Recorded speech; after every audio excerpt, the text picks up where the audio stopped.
Gambar apakah yang anda lihat? Ya, gambar berkaitan dengan kes rasuah, pekerjaan yang haram seperti mencuri, merompak, minuman yang diharamkan iaitu arak. Semua ini berkaitan dengan sumber rezeki yang kita perolehi. Ia bertepatan dengan tajuk yang akan kita belajar sebentar lagi.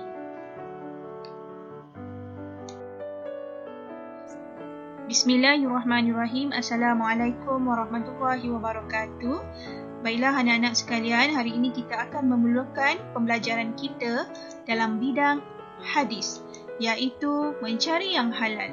Pelajaran Pendidikan Islam tingkatan 2, diharap semua pelajar telah bersedia.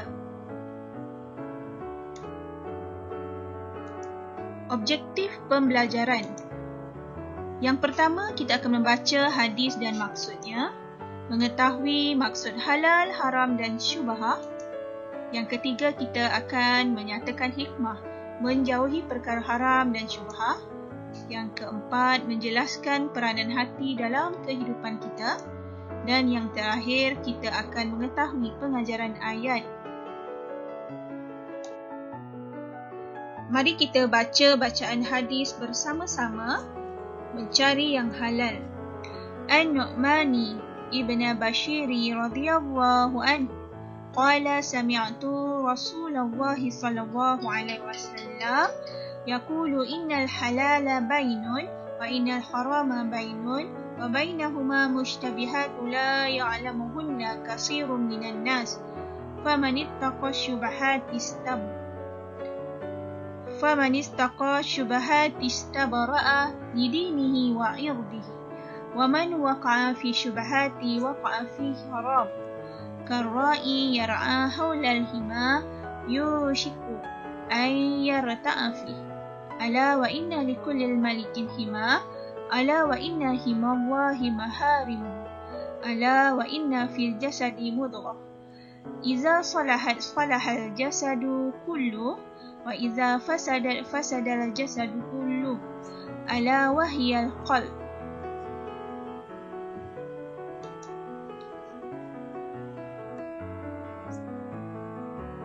Terjemahan hadis. Mari kita baca bersama-sama. Maksudnya, sesungguhnya yang halal itu jelas dan yang haram itu jelas. Namun di antara keduanya ada perkara-perkara yang syubhah, yakni yang samar-samar antara halal dan haram, yang tidak diketahui oleh kebanyakan manusia, sama ada halal atau haram. Oleh itu, sesiapa yang menjaga dirinya dari segala yang syubhat itu, maka sesungguhnya ia memelihara agama dan kehormatan dirinya. Dan sesiapa yang terjatuh dalam perkara syubhah, kemungkinan ia terjatuh ke dalam yang haram, seperti seseorang pengembala yang mengembala di sekeliling kawasan larangan.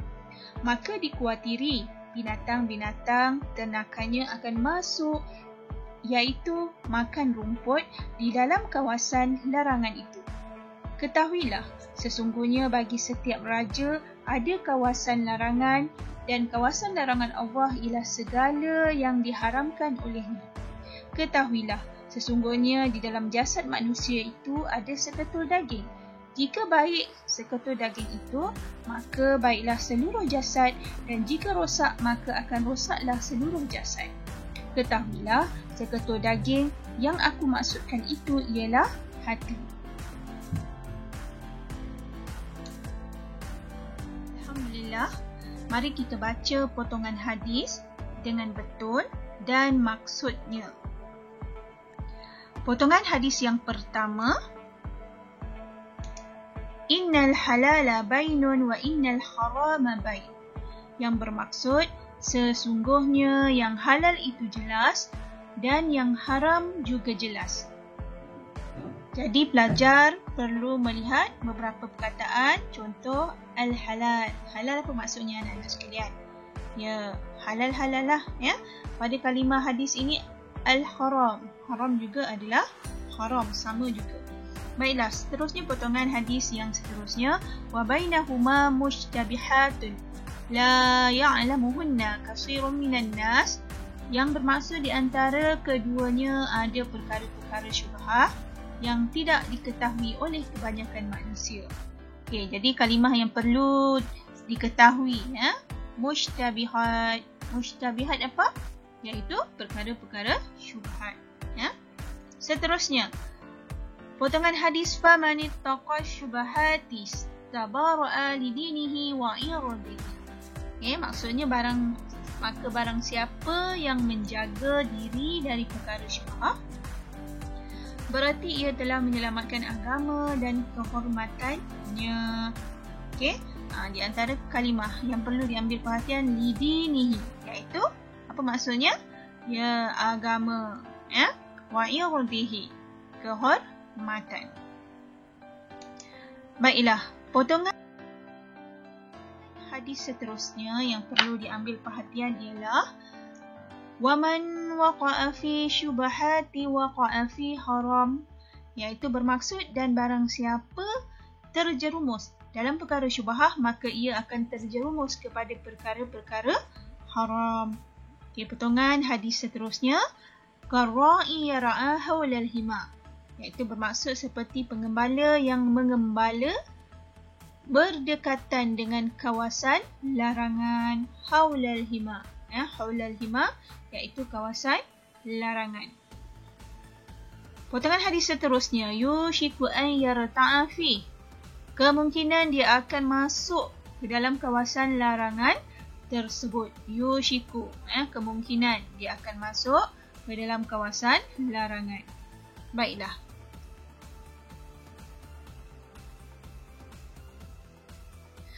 Bacaan potongan hadis yang seterusnya, ala wa inna likullil malikin hima, yang bermaksud ketahuilah, sesungguhnya bagi setiap raja itu memiliki kawasan larangan. Kalimah apa yang perlu diambil perhatian? Malikin. Apa maksud malikin? Ya, raja. Seterusnya, ala wa inna himallahi ta'ala maharim, yang bermaksud ketahuilah sesungguhnya kawasan larangan Allah ialah perkara yang haram. Potongan hadis seterusnya, ala wa inna fi jasadi mudghah, yang bermaksud ketahuilah sesungguhnya dalam tubuh itu ada seketul daging. Okay, apa yang kita nak beri perhatian kepada perkataan al-jasadi? Apa al-jasadi? Ya, badan atau tubuh. Baiklah, seterusnya kita lihat maksud potongan hadis. Iza salahat salahal jasadu kullu. Maksud jika daging itu baik, maka baiklah seluruh tubuhnya. Wa iza fasadal jasadu kulluhu ala wahya qalb. Jika daging itu rosak, maka rosaklah seluruh tubuh. Ketahuilah bahawa daging itu ialah hati. Kalimah yang perlu diambil perhatian ialah al-qalbu. Apa itu maksud al-qalbu? Hati. Alhamdulillah. Subhanallah. Mari kita teruskan pembelajaran kita, iaitu mengetahui maksud halal, haram dan syubhah. Halal. Halal bermaksud sesuatu yang dibenarkan oleh syarak. Sebagai contoh, haiwan yang disembelih dengan cara Islam dan pakaian yang menutup aurat. Maksud seterusnya, maksud haram. Haram bermaksud sesuatu yang dilarang oleh syarak. Ya, contohnya apa? Makan babi, minum arak dan mencuri pakaian. Maksud yang seterusnya, maksud syubhah. Apa itu syubhah? Iaitu sesuatu yang tidak diyakini halal. Contoh, membeli produk makanan luar negara yang tidak mempunyai logo halal yang diiktiraf oleh JAKIM. Jadi perkara sebegini kita perlu merujuk di Jabatan JAKIM untuk mengesahkan bahawa logo yang kita gunakan tersebut adakah diiktiraf ataupun tidak.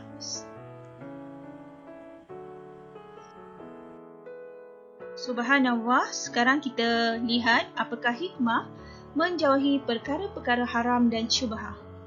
Hikmah yang pertama, dapat menjaga kesucian dan kemuliaan agama kerana mematuhi segala perintah Allah Subhanahu Wa Taala. Hikmah yang kedua, dapat memelihara kesihatan badan daripada kemudaratan kerana menjauhi makanan yang beracun dan perbuatan yang memudaratkan. Apa contoh makanan beracun anak-anak? Ya, contoh binatang-binatang yang berbisa. Hikmah yang ketiga, menjamin kewarasan akal daripada mabuk dan gila kerana tidak minum arak dan mengambil dadah. Hikmah yang keempat, menjaga nasab dan maruah daripada rosak kerana tidak berzina dan menjauhi perbuatan yang menjerumuskan kepada zina. Menjaga nasab. Nasab tu apa anak-anak sekalian? Nasab tu keturunan. Ya, dikuatiri apabila kita melakukan zina, ya, akan melahirkan anak tidak sah taraf, ya, atau anak luar nikah lah. Itu sebabnya kita perlu menjauhi perkara yang haram. Hikmah seterusnya, memelihara harta daripada sumber yang haram dan diragui agar rezeki kita sentiasa diberkati. Oleh itu, kita perlulah memastikan bahawa sumber rezeki yang kita cari, iaitu pekerjaan yang kita perolehi, perlulah pada jalan atau sumber yang halal. Subhanallah, peranan hati dalam kehidupan manusia. Hati merupakan pemimpin bagi badan. Apabila hati terpelihara, maka seluruh anggota badan akan terbimbing untuk melakukan kebaikan semata-mata kerana Allah Subhanahu Wa Taala. Sebaliknya, apabila hati tidak terpelihara, maka anggota badan mudah untuk melakukan maksiat kepada Allah. Orang yang mempunyai hati yang bersih dan hati yang rosak dapat dikenali melalui ciri-ciri yang berikut. Yang pertama, kita lihat dari aspek iman. Apabila dilihat kepada aspek iman ini, hati yang bersih ialah ia mematuhi segala perintah Allah, manakala hati yang rosak, kufur dan ingkar perintah Allah Subhanahu Wa Taala. Aspek yang kedua, hati yang bersih, sabar dan tenang dengan ujian daripada Allah Subhanahu Wa Taala, manakala dari aspek iman, hati yang rosak ialah berkeluh kesah. Seterusnya, hati yang bersih iaitu gementar hatinya apabila disebut nama Allah Subhanahu Wa Taala, dan hati yang rosak sentiasa tertarik dengan nafsu keduniaan.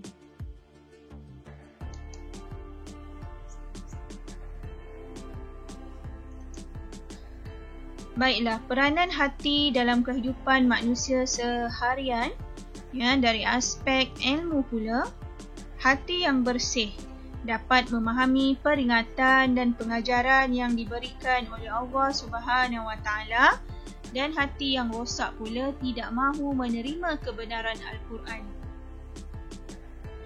Seterusnya, bagi hati yang bersih, sentiasa berusaha untuk memahami kebenaran, dan hati yang rosak sentiasa tenggelam dengan kejahilan dan kelalaian. Subhanallah. Mari kita lihat pengajaran hadis. Pengajaran hadis yang pertama ialah, sebagai umat Islam, kita hendaklah mencari yang halal kerana perbuatan tersebut adalah ketaatan kepada Allah Subhanahu Wa Taala. Pengajaran yang kedua pula, sebagai umat Islam, kita hendaklah menjauhi yang haram kerana perbuatan tersebut adalah satu larangan dan akan diazab di akhirat kelak. Pengajaran hadis yang ketiga pula, sebagai umat Islam, kita hendaklah berusaha untuk menghindari perbuatan yang syubhah kerana perbuatan tersebut boleh membawa kepada perbuatan dosa.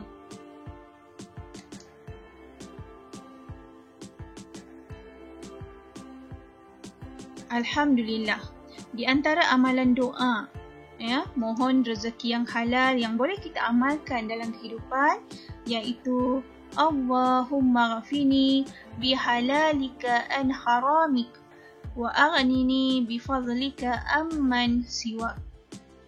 yang bermaksud, Ya Allah, cukupkanlah aku dengan perkara yang halal daripada perkara yang haram dan kayakanlah aku dengan kurniaan-Mu bukan daripada selain-Mu. Marilah kita amalkan doa ini agar kita memperolehi rezeki yang halal.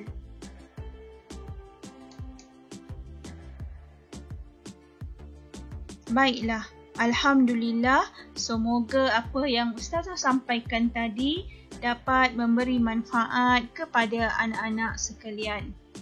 Marilah kita berusaha dan berhati-hatilah kita dalam mencari dan memperolehi rezeki di dunia ini agar kita terus selamat di dunia dan di akhirat. Ustazah akhiri kelas kita hari ini dengan Assalamualaikum warahmatullahi wabarakatuh.